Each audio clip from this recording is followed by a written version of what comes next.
Buenas tardes, soy María Eugenia Espinosa Rivas, soy diputada federal del Estado de Guanajuato,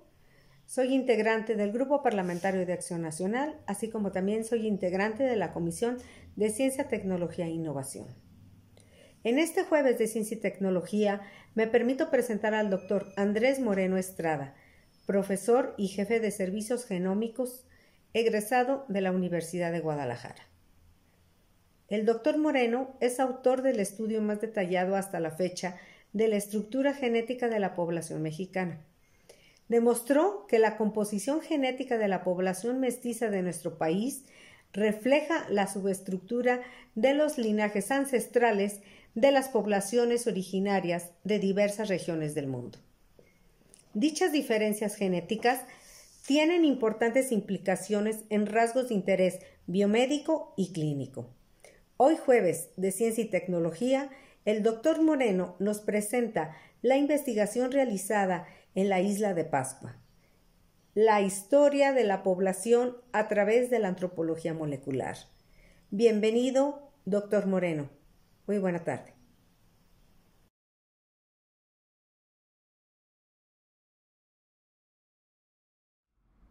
Hola, ¿qué tal? Bienvenidos a esta cápsula científica. Yo soy Andrés Moreno Estrada, profesor e investigador del Laboratorio de Genómica Evolutiva Humana de la Unidad de Genómica Avanzada del CIMBESTAB aquí en México. El día de hoy quiero contarles de los resultados más recientes que se publicaron la semana pasada por la revista Nature en un estudio internacional encabezado por el CIMBESTAB dirigido a estudiar la diversidad genética de la población de Isla de Pascua, en Chile. El estudio genético de las poblaciones en general tiene gran relevancia por conocer no solo su historia, sino también el mapa genético de las poblaciones que puede tener implicaciones biomédicas y, por lo tanto, tener también la disponibilidad de recibir beneficios de todos los esfuerzos de medicina de precisión y genómica que se están haciendo en todo el mundo. Entonces, nuestro interés es enfocarnos en poblaciones latinoamericanas y en general poblaciones poco representadas en estudios genómicos. Y así hemos creado bases de datos, por ejemplo, de la diversidad indígena en México, en Centroamérica, en Sudamérica. Y a partir de estos esfuerzos colaborativos tuvimos la oportunidad de colaborar con la Universidad de Chile en un esfuerzo, en un estudio de la diversidad nacional de la población chilena. Y proponiendo en particular a la población de la Isla de Pascua, que es la comunidad Rapa Nui, un estudio sobre su propio perfil genético.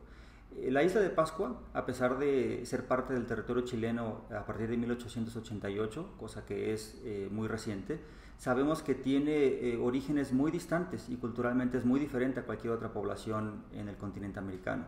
En realidad se ubica en el centro del Océano Pacífico Sur. Sabemos que tiene orígenes polinesios a partir de una expansión de hablantes de lenguas austronesias que viene desde la isla de Taiwán hace más de 4.000 años, pasando por lo que hoy es Filipinas, Indonesia, Melanesia, hasta que acaban colonizando en grandes viajes de grandes distancias todo el triángulo de la Polinesia, comprendido entre Hawái, Isla de Pascua y Nueva Zelanda. Entonces, estas raíces que están muy arraigadas, de hecho, en la conciencia y en la cultura y la identidad de la población Rapa Nui, se sabe que existieron, más sin embargo la población mostró mucho interés también por conocer qué tanto preservan de estas raíces hoy en día en su mezcla genética. Saben también que tienen esta influencia reciente por parte de la presencia europea desde el siglo XVIII y recientemente, puesto que han sido parte del territorio chileno en el último par de siglos, también hay presencia incluso de genes de origen indígena, pero sobre todo de origen chileno, como la población nativa de los mapuche, huilliche, etc. Entonces, una vez propuesto este estudio y tuvimos la autorización, digamos, y también el interés de la propia comunidad para realizarlo, pudimos extenderlo a otras poblaciones de la región, tanto latinoamericana como del Pacífico, para precisamente tener una fotografía más detallada de cuáles son los posibles orígenes de esta población. Así pues, analizamos más de 800 genomas, tanto de 17 islas del Pacífico como de 15 poblaciones nativas de América Latina, y pudimos entonces explorar cuáles son los patrones genéticos en esta población. Lo primero que encontramos fue que efectivamente existía gran presencia de genes indígenas en la población polinesia, pero se distinguía un componente claramente de origen chileno, que sobre todo estaba dado por secuencias de ADN de una longitud más grande, que otro componente que no tenía un origen chileno, que además tenía pues segmentos mucho más cortos. Esto es indicativo de una migración más antigua, puesto que los segmentos de ADN de una determinada ancestría, de un migrante, por ejemplo, que entra a una nueva población, se van rompiendo con el paso del tiempo, puesto que la recombinación en cada generación va fragmentando estas secuencias de ADN. De manera que pudimos entonces fechar que esta introducción de los genes indígenas en la zona en Polinesia data de aproximadamente hace 25 generaciones, lo cual corresponde con unos 800 años atrás. Entonces esto ya es bastante sorprendente, puesto que son por lo menos 5 siglos antes de la presencia europea en la región.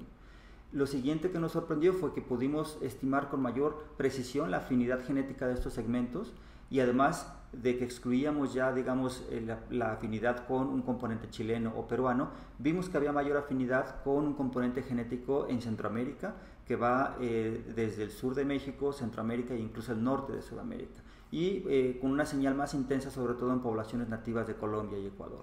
Esto cambia por completo el foco de un posible contacto entre ambas culturas, puesto que antes esta pregunta se había abordado sobre todo como candidatos teniendo a Isla de Pascua por un lado, que es la isla con mayor cercanía geográfica al continente, y Chile y Perú por el otro lado, puesto que sería, digamos, la línea recta más natural de esperar que un viaje transpacífico pudiera tener contacto. Entonces esto cambia un poco el entendimiento o el foco de este posible contacto.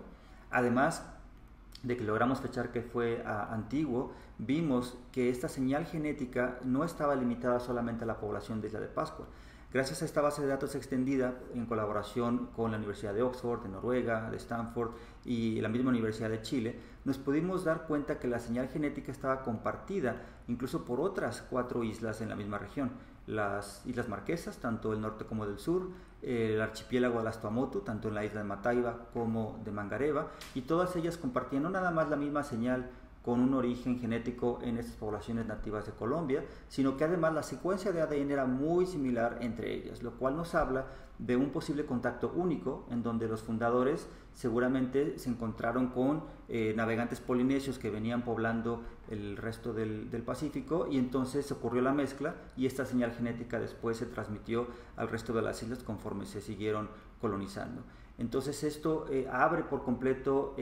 pues digamos, el panorama de cómo ocurrió no nada más el poblamiento de esta región, sino también el contacto de dos culturas que se ha venido buscando por décadas desde distintas disciplinas. Recordemos que la misma arqueología, la lingüística, la genética ha intentado buscar trazas de este posible contacto, y creemos que la genética es una herramienta muy poderosa para poder reconstruir este tipo de eventos, que en realidad, siendo un evento prehistórico, no dejó ningún otro rastro contundente o conclusivo más que precisamente la huella genética que heredaron estos ancestros, ¿no? Entonces es importante que también aclaremos que, por ejemplo, este estudio genético habla de la evidencia biológica de este contacto, más no de la dinámica ni social ni de la direccionalidad de un posible viaje. Recordemos que los polinesios pues son quienes tenían toda la tecnología y sabiduría de navegación de largas distancias en el Pacífico. Es muy probable que hayan sido ellos quienes hicieron el viaje hasta América y regresado a la Polinesia ya con este componente indígena, pero tampoco podemos descartar la posibilidad de que una embarcación de nativos americanos haya, por ejemplo, quedado a la deriva, o no sabemos si fue un viaje intencional de exploración hacia el Pacífico, pero también es posible que haya sido quienes emprendieron el viaje. Entonces, esta dinámica no la podemos resolver con estos datos genéticos. Creo que son preguntas que quedan abiertas para futuras investigaciones, y creo que hablan sobre la riqueza que estos contactos antiguos aportan a la población que deriva precisamente de estas migraciones antiguas. Es decir, creo que es un mensaje de enriquecimiento de la diversidad, de también reconocimiento de las raíces ancestrales de las poblaciones que formamos hoy en día la población latinoamericana y muchas otras regiones del mundo, y creo que también